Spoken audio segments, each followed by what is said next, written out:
সূরা মুমিন আয়াত ৪৬। পবিত্র কোরআন ও হাদিসে বিভিন্ন কারণে কবর জীবনে শান্তির কথা বর্ণিত হয়েছে। নিম্নে কয়েকটি কারণ উল্লেখ করা হলো। শিরক করা, আল্লাহর সঙ্গে কাউকে অংশীদার করা, গুরুত্ব পাপ, এ কারণে কবরে শাস্তি হয়।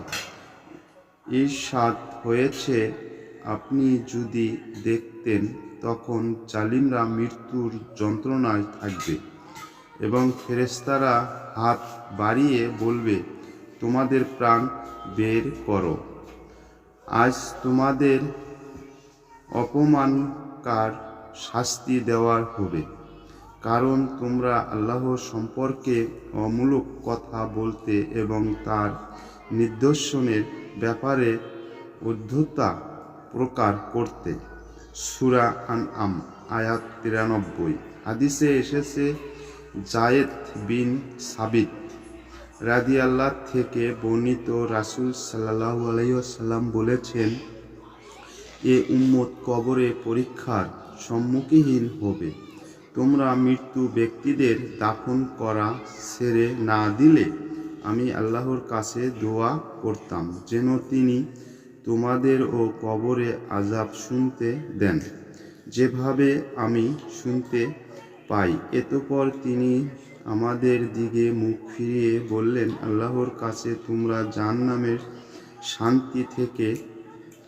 শাস্তি থেকে আশ্রয় চাও।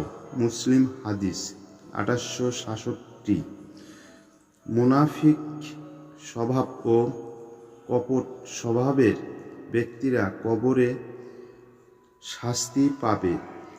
ইরশাদ হয়েছে, মরুবাসীদের মধ্যে যারা তোমাদের আশপাশে রয়েছে তাদের কেউ কেউ মুনাফিক এবং মদিনাবাসীর মধ্যে কেউ কেউ তার কপটতায় ও খুবই পুত ও আপনি তাদের চিনেন না।